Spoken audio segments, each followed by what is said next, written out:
अस्सलाम वालेकुम दोस्तों, आप देख रहे हैं पाक मैन न्यूज और मैं हूं अबू अब्दुल्ला।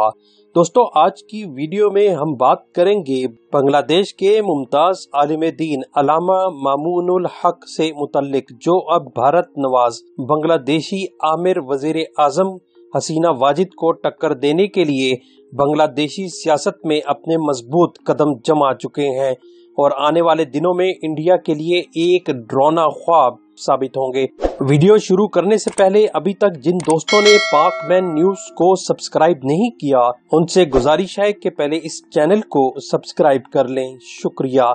1971 में पाकिस्तान से बंगला कौमियत, बंगला सकाफत और बंगाली जुबान के नारे की बुनियाद पर इंडियन साजिशों की बदौलत बांग्लादेश ने पाकिस्तान से आजादी तो हासिल कर ली, लेकिन आज वहां पर हसीना वाजिद के नाम पर एक ऐसी इस्लाम मुखालिफ सेक्युलर और आमराना हुकूमत उन पर मुसल्लत है जो बांग्लादेश से मजहब इस्लाम से वाबस्ता बंगाल की पुरानी शनाख्त को खत्म करने के दर पर है। इस्लामी शनाख्त को मिटाने के लिए आज बांग्लादेश में मुख्तलिफ हीलो बहानों से इस्लाम पसंदों को दीवार से लगाया जा रहा है। हिज़्ब इख्तिलाफ की सियासी जमातें हो या मुस्लिम तंजीमें, हसीना वाजिद की हुकूमत हर तरीके से इन्हें कुचलने के लिए बेताब नजर आती है। पहले भारत नवाज बांग्लादेशी वजीर आजम ने अपोजिशन जमात इस्लामी के बुजुर्ग रहनुमाओं को खुद साख्ता जंगी टर्मिनल के जरिए पाकिस्तान के लिए हमदर्दी रखने की पादाश में चुन चुन कर शहीद करवाया। अब भारत की हलाशेरी से हसीना वाजिद की हुकूमत ने ऐसे काले कानून बनाए जिससे इस्लाम पसंदों के लिए बांग्लादेश की सरजमीन तंग होती महसूस होने लगी है। इस काले कानून के तहत किसी भी इस्लाम पसंद बंगाली शहरी को बगैर किसी सबूत के किसी भी वक्त घर से उठाया जा सकता है। आज यूँ महसूस होता है कि बांग्लादेश ने पाकिस्तान के लोगों से आजादी तो हासिल कर ली, लेकिन आज खुद अपने ही हिंदू नवाज हम वतनों के बदतरीन गुलाम बनकर रह गए हैं। बांग्लादेशी वजीर आजम हसीना वाजिद की हुकूमत इस्लामी रहनुमाओं को फांसियां देकर ये समझ बैठी थी कि अब बंगालियों के सीनों से इस्लाम और पाकिस्तान की मोहब्बत का नामो निशान मिट जाएगा। लेकिन दोस्तों, जब कोई कौम बेदार होना शुरू हो जाए तो अल्लाह सुब्हानो व तआला उसे एक लीडर जरूर अता कर देता है। जी दोस्तों, मैं बात कर रहा हूँ बांग्लादेश के मशहूर आलिम दीन जनाब अल्लामा मामूनुल हक से मुतल्लिक, जो ऐसी करिश्माती शख्सियत के मालिक हैं जिनकी एक काल पर लाखों बंगाली शहरी जिंदगी और मौत की परवाह किए बगैर जमा हो जाते हैं। इस वक्त पूरे बांग्लादेश में लाखों अफराद के जलसों और जुलूसों में अवाम को खिलाफत के क़याम और ग़ज़वा हिंद के नारों से पुरजोश वल्वा अंगेज तकरीरों से गरमाने वाले 47 साला अल्लामा मामूनुल हक पूरे बांग्लादेश की आवाज बन चुके हैं। अल्लामा मामूनुल हक का ताल्लुक हनफी मकतबा फिक्र के देवबंद फिरके से है, जो हम वक्त एक आलिम दीन, लीडर, उस्ताद, सहाफ़ी, समाजी कारकुन और शोला बयान मुकर्रर और वलवला अंगेज तकरीरों के हवाले से बांग्लादेश में मशहूर है।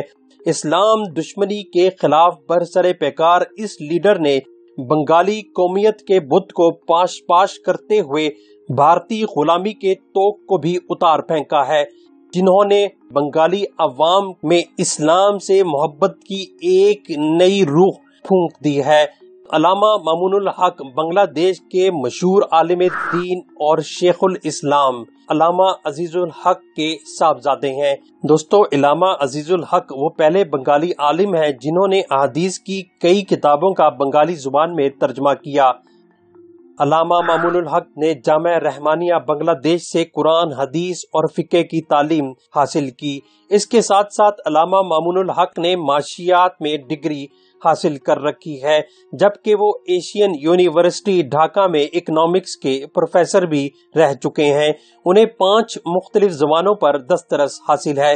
ये बांग्लादेश के वो आलिम दीन हैं जिन्होंने सेकुलरिज्म, अलहाद और सोशल मीडिया पर तौहीन के खिलाफ बांग्लादेश में एक भरपूर तहरीक चलाई।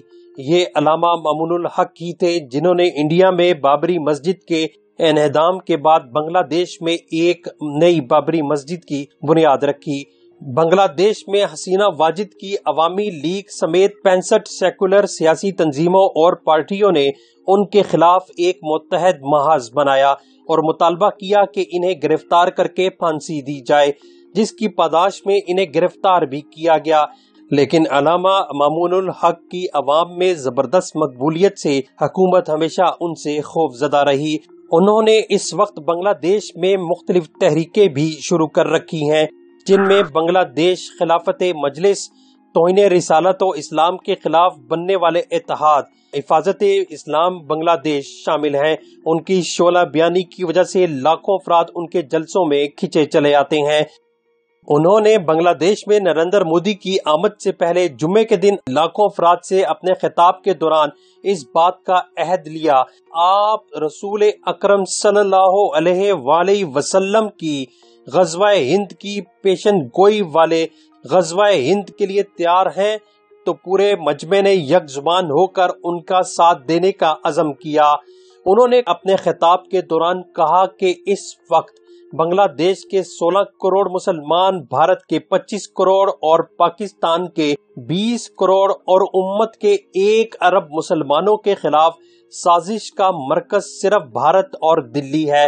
انہوں نے مزید کہا کہ اب وقت آ گیا ہے کہ ہم میں سے ہر کوئی محمد بن قاسم، صلاح الدین ایوبی اور شہاب الدین غوری بن جائے۔ اپنے خطاب میں وہ بار بار دہراتے رہے کہ غزوہ ہند کا دروازہ نریندر مودی کھول چکا ہے اور اب اس میں مسلمان فاتح کی حیثیت سے داخل ہوں گے۔ دوستو، آج بنگلہ دیش میں اسلامی خلافت اور غزوہ ہند کے نعرے دیکھ کر ایسا محسوس ہوتا ہے کہ امت مسلمہ کے متحد ہونے کا وقت آن پہنچا ہے، اور وہ دن دور نہیں جب بنگلہ دیشی عوام بھی قومیت اور لسانیت کے بت کو توڑ کر پاکستان سے اپنی دشمنی کو فراموش کر کے دوبارہ امت واحدہ کی صف میں شامل ہو جائیں گے انشاءاللہ۔